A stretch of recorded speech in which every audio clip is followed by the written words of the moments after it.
ahí ya me escuchan? Sí.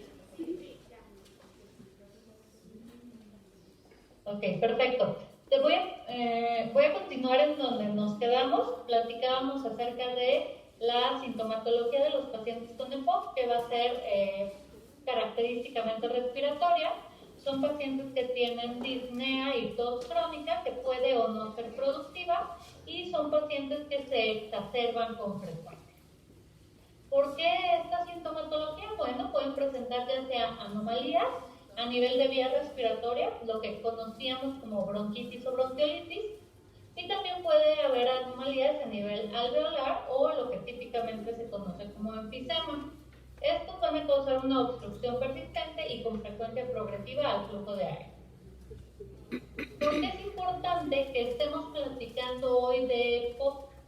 Bueno, pues aunque ustedes no lo crean, es una emergencia sanitaria a nivel mundial. Es decir, la EPOC tiende a estar subestimada tanto en su diagnóstico como en mortalidad.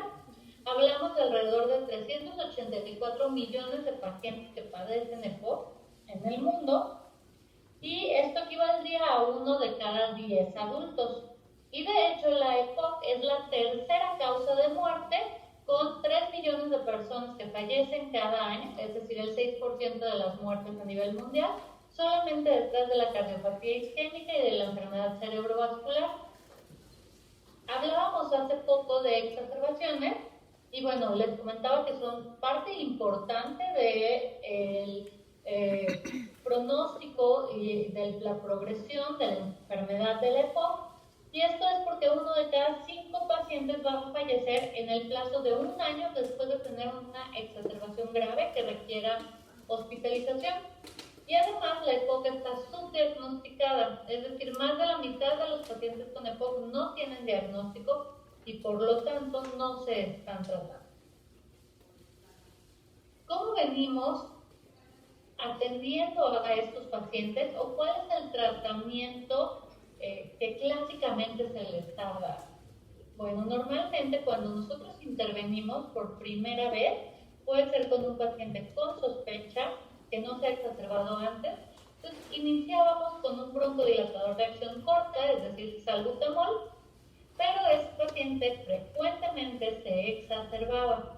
Recordemos que con cada exacerbación, pues nuestro paciente pierde función pulmonar, que podemos medir de forma muy objetiva en los valores de BF1 en la espirometría.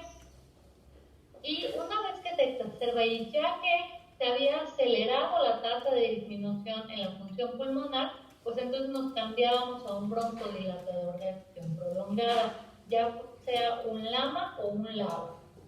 Y el paciente seguía exacerbándose, y entonces nos decían las guías que a ese paciente exacerbador pues podíamos cambiarlo a una terapia dual, es decir, un doble broncodilatador, la combinación de LABA-LAMA, o bien un esteroide inhalado LABA, que todavía se recomendaba como terapia hasta la edición del año pasado en la guía GOLD. Sin embargo, una sola exacerbación moderada ya nos aumentó en este paciente el riesgo de que se hospitalizara, y las exacerbaciones graves nos están aumentando el riesgo de mortalidad. Y no era sino hasta que este paciente ya se había exacerbado en múltiples ocasiones y cuando la función pulmonar estaba muy deteriorada, que optábamos por una triple terapia, es decir, el esteroide inhalado en combinación con este doble broncodilatador en un solo dispositivo. Sin embargo, pues aquí la función pulmonar del paciente estaba casi completamente depletada. Vamos a regresar a este enfoque de tratamiento escalonado un poco más adelante, pero antes me gustaría que platicáramos un poco acerca de las exacerbaciones. Típicamente pensamos que el paciente con EPOC se tiene que exacerbar. Gold nos dice que una exacerbación es este evento en donde empeoran los síntomas respiratorios, es decir, la disnea y la tos, y además puede cambiar las características de la expectoración, se puede volver más abundante o incluso purulento, y esto va a empeorar en un periodo corto de tiempo, normalmente inferior a 14 días. Todavía el año pasado clasificábamos estas exacerbaciones de acuerdo al tratamiento que requerían. Sin embargo, este año nos dice Gold que deberíamos de clasificarlas de acuerdo a estos 5 parámetros. Una exacerbación será leve por defecto cuando el puntaje en la escala VAS de disnea sea inferior a 5, la frecuencia respiratoria inferior a 24 respiraciones por minuto, la cardíaca inferior a 95 latidos por minuto, la saturación de oxígeno en reposo por arriba del 92% respirando al aire ambiente y con menos de 3% de cambio basal, y la PCR sérica se encuentra por debajo de 10 miligramos por litro. Una exacerbación se torna entonces moderada cuando tenemos 3 de estas 5 variables alteradas, y será grave cuando cumple con esta misma característica, pero además tenemos una gasometría que nos indique hipercapnia y acidosis. ¿Qué tan común es entonces que un paciente con EPOC se nos exacerbe? Estamos viendo aquí diferentes estudios que revisaban tasas de exacerbaciones durante el periodo de seguimiento, y estamos hablando que hasta el 71% de los pacientes revisados en el estudio Eclipse, que duró 3 años, tuvieron al menos una exacerbación grave. Y en esta gráfica pues estamos viendo este estudio que es un observacional retrospectivo de cohortes que evalúa los factores de riesgo asociados a la frecuencia de exacerbaciones en más de 58.500 pacientes. Estos se identificaron a través de la práctica clínica en Reino Unido, es decir, los expedientes. Y lo que encontraron es que aquellos pacientes que tuvieron 2 o más exacerbaciones durante el año de seguimiento, pues en el 75% de los casos ya habían presentado una exacerbación previa. Aquellos que tuvieron una exacerbación durante este año de seguimiento, en la mitad de los casos ya eran exacerbadores.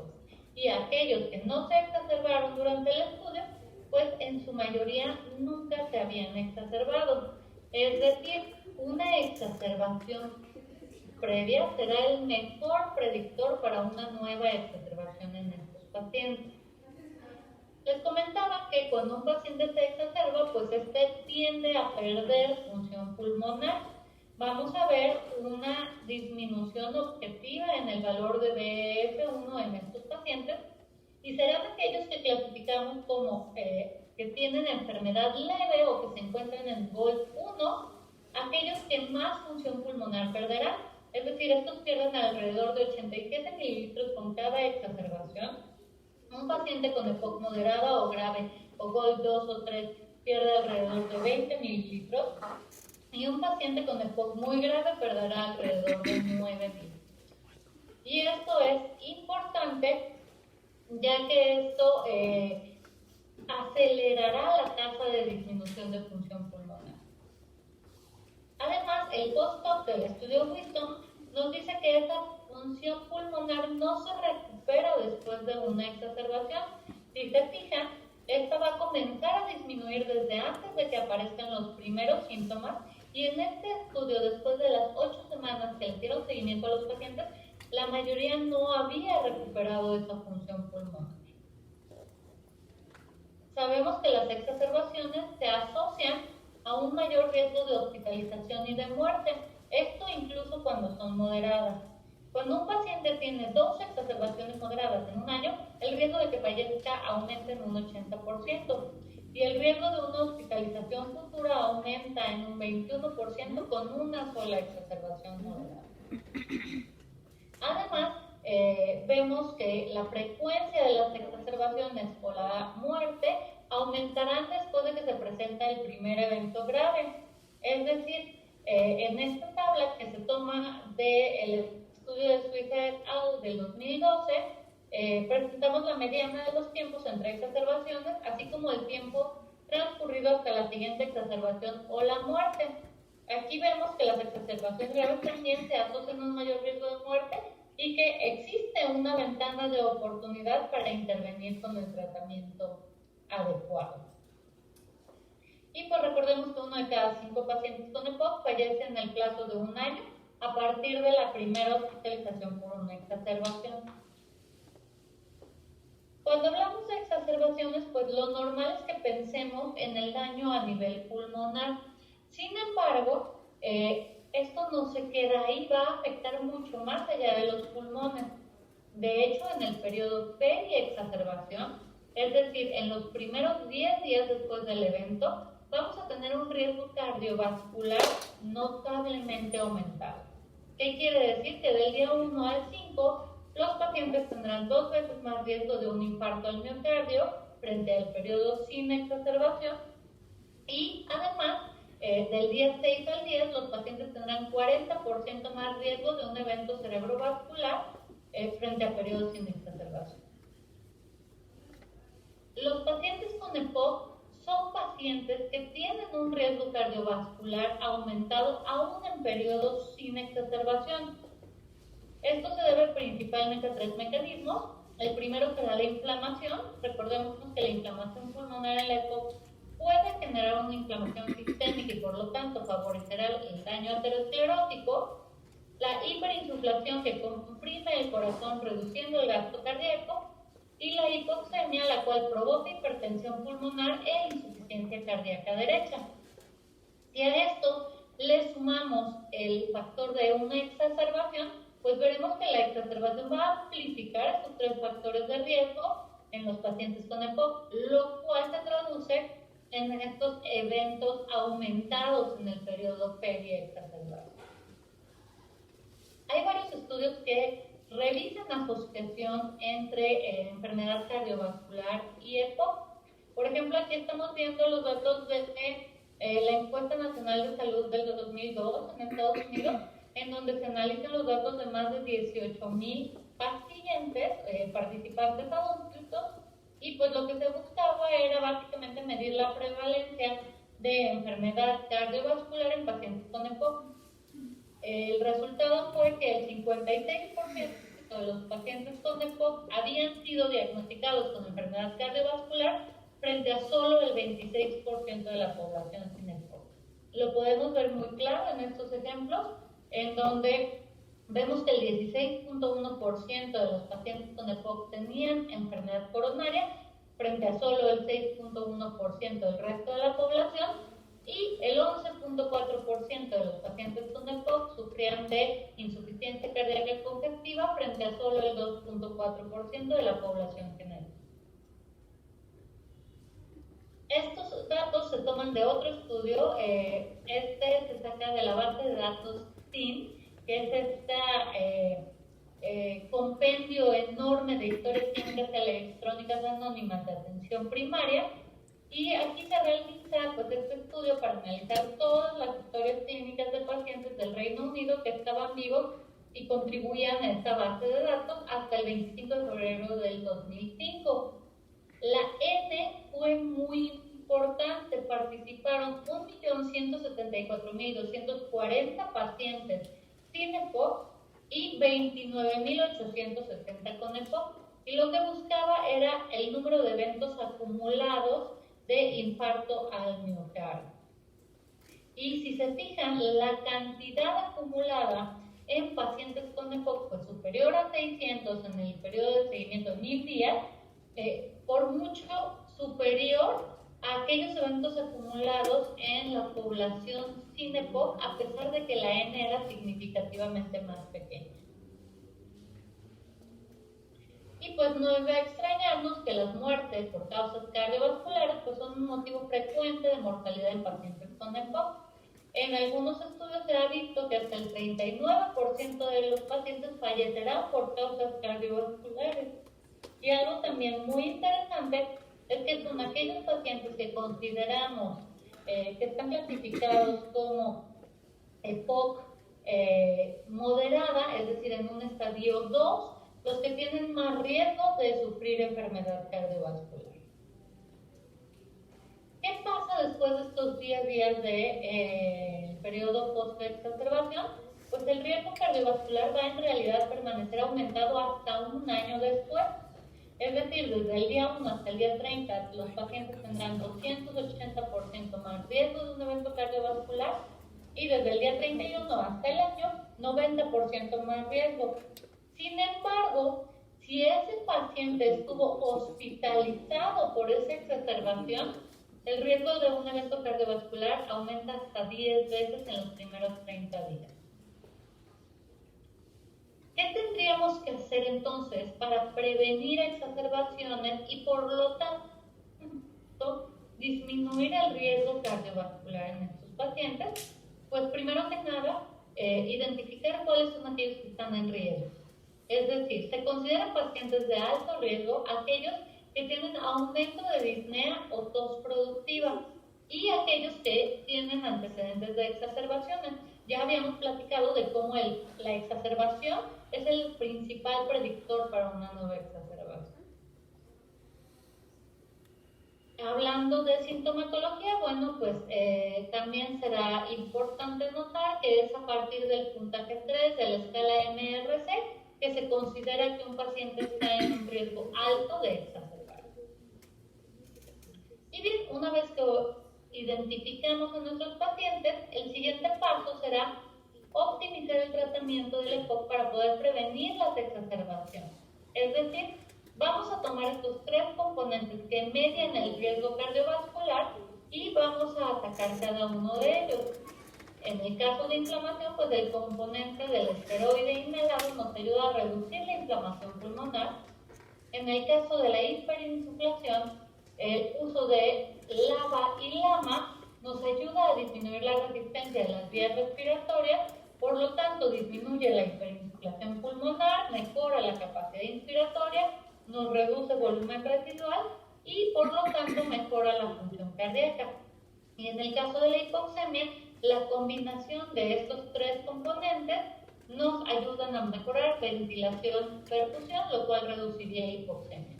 Además, está bien demostrado que el uso de estos tres compuestos, es decir, esteroide inhalado, LABA y LAMA, en conjunto, reducen la tasa de exacerbación. Por lo tanto, retiraríamos de la ecuación este capital. Identificar a los pacientes sintomáticos de riesgo para prevenir exacerbaciones y reducir riesgo cardiovascular. Tendríamos que intervenir de forma muy rápida para retrasar la espiral descendente, es decir, los componentes de la triple terapia nos reducen exacerbaciones y por lo tanto atacan estos compuestos que median la enfermedad cardiovascular y siempre tendremos que personalizar los tratamientos en los pacientes con EPOC, verificando técnicas de inhalación, comentando adherencia y revisando los fármacos. ¿Cuál es el enfoque entonces que deberíamos de usar? Porque evidentemente este enfoque escalonado no solo permite la progresión de la enfermedad, sino que la favorece. Pues bien, actualmente las guías nos dicen que podemos empezar incluso en estos últimos escalones, que si prevenimos incluso la primera exacerbación, protegeremos al paciente de riesgo cardiovascular, pero también de la pérdida de función pulmonar. Paul nos habla acerca de tres intervenciones muy efectivas que han tenido un impacto en reducción de tasa de exacerbaciones, pero también en mortalidad. El primero es la terapia de mantenimiento inhalada. Es decir, cuando se inicia de forma temprana la triple terapia, antes de 12 meses después del diagnóstico, ¿no?, se reduce en un 60% la tasa de exacerbaciones. El segundo será el cese del hábito tabáquico, en donde vemos que hay un 22% de reducción de riesgo de exacerbación en los exfumadores comparado con los fumadores actuales. Y finalmente la rehabilitación pulmonar, en donde vemos una reducción de 42% en la mortalidad si la iniciamos de forma temprana. Una vez más, tres intervenciones muy eficaces: inicio oportuno del tratamiento con terapia triple, dejar de fumar y rehabilitación pulmonar. Vamos a hablar un poco acerca de esta combinación de budesonida, dicopironio y formoterol. Quiero empezar comentándoles que Gold en su edición 2023 por primera vez incluye esta tabla en donde habla de reducción de mortalidad prematura. Es decir, en demostrado con evidencia científica tener un impacto en la mortalidad y los divide entre intervenciones farmacológicas y no farmacológicas. Como intervención farmacológica, hoy en día la única que tiene impacto en mortalidad es el uso de triple terapia. Y esta recomendación está basada en 2 estudios que son los únicos que han explorado mortalidad. El primero es el estudio ETHOS, en donde dentro del estudio se buscó mortalidad como criterio de valoración secundario, lo vamos a revisar más adelante. Encuentran un hazard ratio de 0.51, es decir, una disminución de 49% en la mortalidad por todas las causas. Y el segundo es el estudio IMPACT, que se hace con la combinación de umeclidinio y cetonabilanterol, en donde se hace un análisis post-hoc, es decir, en el estudio no se buscó como tal mortalidad, lo revisan después, en donde encuentran un hazard ratio de 0.72 o una disminución del 28%. ¿Qué más cambia este año en la guía GOLD? Pues nos dice que podemos dar de inicio, es decir, en un paciente que debuta con EPOC, triple terapia siempre y cuando éste tenga eosinófilos por arriba de 300. Sin embargo, en un paciente que no cumplía con ese criterio de un inicio o que ya tenemos con broncodilatador en monoterapia o bien en terapia dual y se sigue exacerbando, entonces volteamos a ver los eosinófilos una vez más y si estos se encuentran por debajo de 100, por encima de 100, entonces serán pacientes que se beneficien del uso de una triple terapia. También vale la pena notar que Google ya no recomienda la terapia dual con esteroide inhalado LABA como tratamiento de inicio o de seguimiento para pacientes con EPOC. La opción de tratamiento sería entonces una terapia triple si es que estamos considerando el esteroide inhalado. En este caso vamos a hablar de esta combinación que es budesonida, el esteroide inhalado, formoterol, el LABA y glicopironio, el LAMA, con el cual se corrieron los estudios sobre los cuales se basan estas recomendaciones. Vamos a revisar rápidamente 2 estudios, CRONOS y ETHOS, resultados muy similares en poblaciones muy diferentes. El primer estudio es CRONOS, que fue un estudio fase 3, multicéntrico, aleatorizado de doble ciego y grupos paralelos, que evalúa eficacia y seguridad de budesonida y glicopironio formoterol en pacientes con EPOC. Se les da seguimiento durante 24 semanas en 4 países. Y este estudio tuvo 4 brazos de tratamiento, el primero con triple terapia, budesonida, glicopironio, formoterol, el segundo con glicopironio, formoterol, y tercero y cuarto con budesonida, formoterol, uno en terapia cerrada y el segundo en terapia abierta. ¿Por qué este estudio es tan particular? Pues porque es diferente al resto de los estudios de triple terapia en su población. No fue un criterio de inclusión que los pacientes se hubieran exacerbado previamente, ni criterio de exclusión que no tuvieran historial de exacerbaciones. Y esto nos lleva a una población muy particular en el estudio, en donde la mayoría, es decir, el 74.4% de los pacientes, no eran exacerbadores, es decir, nunca se habían exacerbado, y la mayoría estaban también ubicados en EPOC moderada o grave. Pocos pacientes en realidad con EPOC muy grave. ¿Por qué esto es relevante? Porque aun cuando se corrió el estudio y todavía en la actualidad, estos pacientes caerían en el grupo B de GOLD. Y en el grupo B no se recomienda el uso de triple terapia como tratamiento inicial. Es decir, son pacientes que típicamente no serían candidatos a una triple terapia. Sin embargo, lo que encontramos en el estudio pues es muy interesante y desafía esta lógica. Dentro de la tasa de exacerbaciones, vemos que aquellos pacientes que estuvieron con triple terapia terapia tuvieron una reducción del 52% en la tasa anual de exacerbaciones frente al doble broncodilatador necesario tratar de solo 3 pacientes.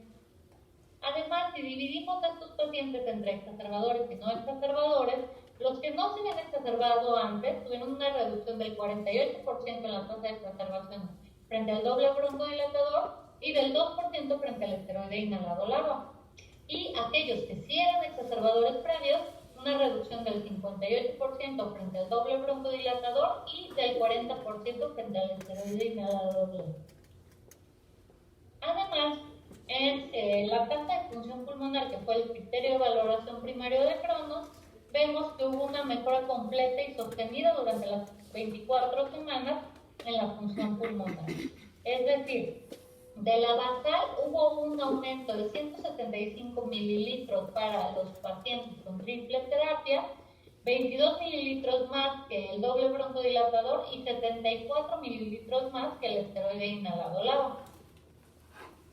Además, esta mejoría se presentó muy rápido por las características del formoterol, que actúa tan rápido como un salbutamol o un SABA. Es decir, el cambio de 175 mililitros se dio en menos de 5 minutos desde el día 1, la primera dosis, y el cambio máximo, que fue de 381 mililitros en BF1, se dio en menos de 4 horas después de la primera dosis.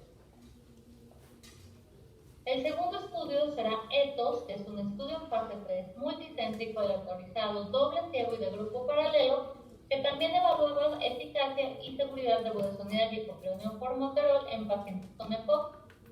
Este estudio da seguimiento durante 52 semanas y se realiza en 26 países, entre los cuales participa México. Es decir, en este estudio hay población mexicana incluida. Diferencias en la población del estudio. Aquí sí fue requerimiento que los pacientes fueran exacerbadores previos y se encontraban en su mayoría clasificados como EPOC grave o muy grave. ¿Qué quiere decir? Estos son candidatos clásicos para una triple terapia. Dentro del criterio de valoración primario, que fue la tasa de exacerbación, encontramos una reducción del 24% en el grupo de triple terapia frente al doble broncodilatador y del 13% frente al esteroide inhalado LABA. Además, vemos que las hospitalizaciones se redujeron en un 20% frente al esteroide inhalado LABA, con un número necesario a tratar de 31 pacientes. Y el dato más sorprendente, que ya mencionamos un poco, es el riesgo de mortalidad por todas las causas. Vemos una reducción impresionante del 49% frente al doble broncodilatador en el grupo de la triple terapia, con un número necesario a tratar de 80 pacientes para evitar una muerte. En gran parte, esta reducción de mortalidad se debe también a la reducción importante de mortalidad cardiovascular. Hablábamos de este número necesario a tratar de 80, que quizás suena muy elevado. Sin embargo, si lo comparamos con otras estrategias que sabemos que tienen un impacto importante en la mortalidad, vamos a ver que en realidad no lo es tanto. Podemos empezar comparando este 80 del estudio ETHOS con el número necesario a tratar de 121 en el estudio IMPACT, que es el que les comentaba, que se corrió con fluticasona, metilidinio, bilanterol en un análisis post-hoc. Sin embargo, creo que todos conocemos los beneficios de las estatinas como protectores cardíacos en aquellos pacientes que son candidatos.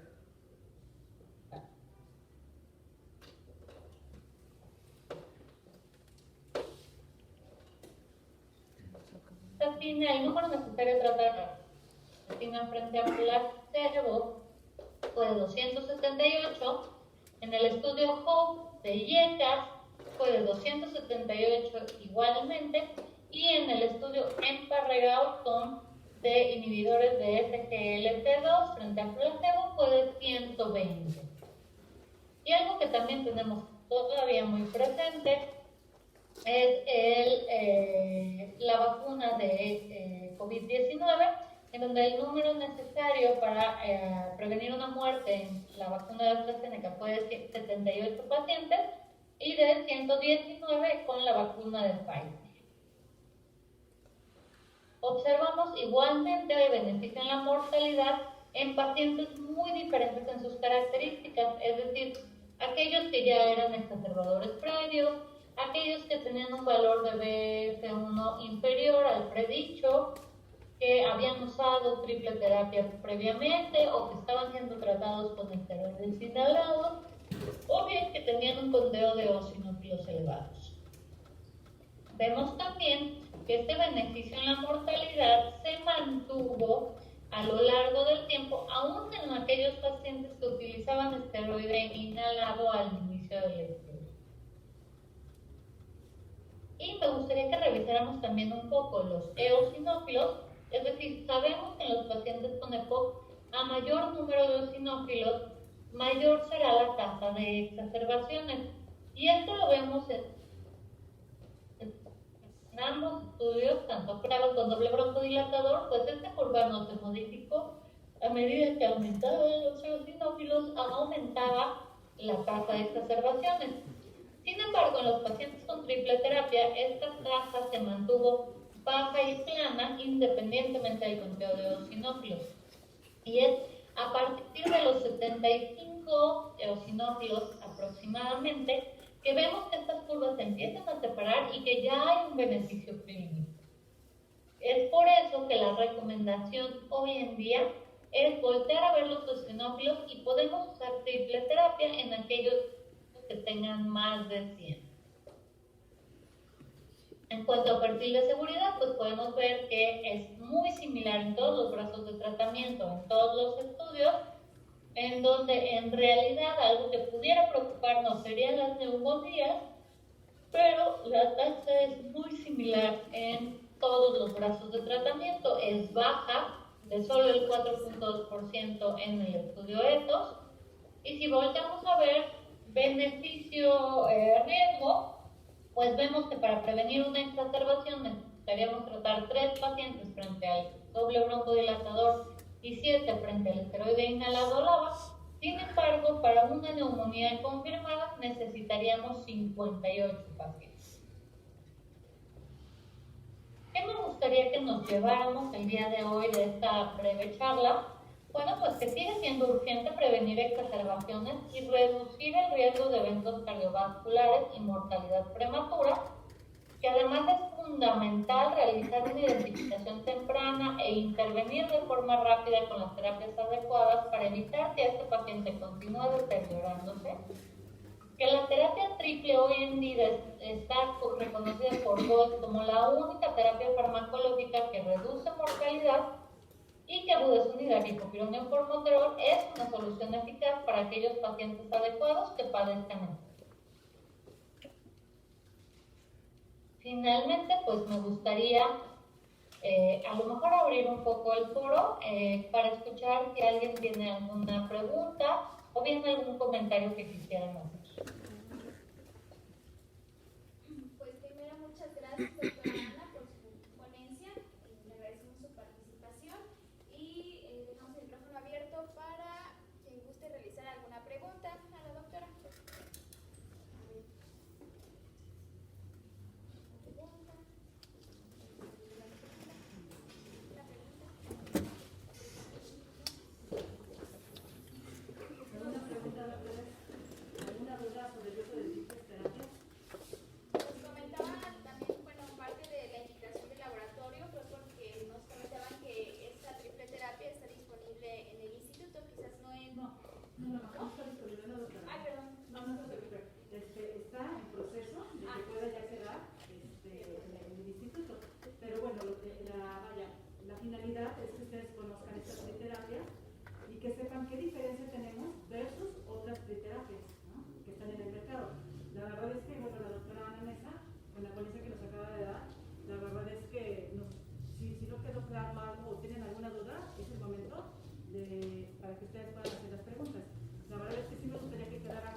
manejan fluticasona y beclometasona. La fluticasona actúa a las 8 horas y la beclometasona a las 5 horas. Nosotros con el combo de sonido tenemos un inicio de acción a los 6 minutos y a los 10 ya tienen ustedes de acción antiinflamatoria que van a estar buscando en ese momento para ese paciente que lo requiere. Entonces, si tienen alguna duda, pues yo les agradecería muchísimo que la externen en este momento, y si no, pues nada más darle un aplauso a la doctora Ana Mesa por la gran ponencia que acaba de tener con nosotros.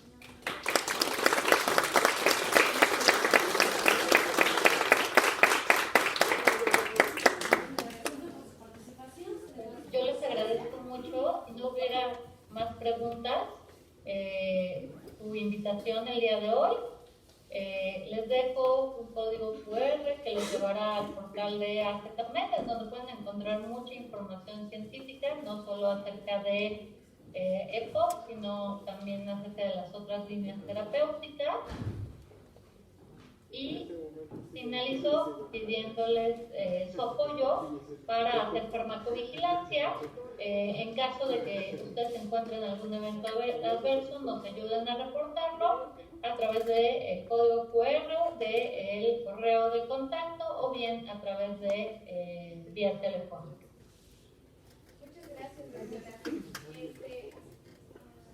Le vamos a hacer entrega, o le hacemos entrega aquí al laboratorio de una constancia por su participación, doctora. Aquí está. Y le haremos llegar su obsequio por su participación, doctora. Muchas gracias por su participación.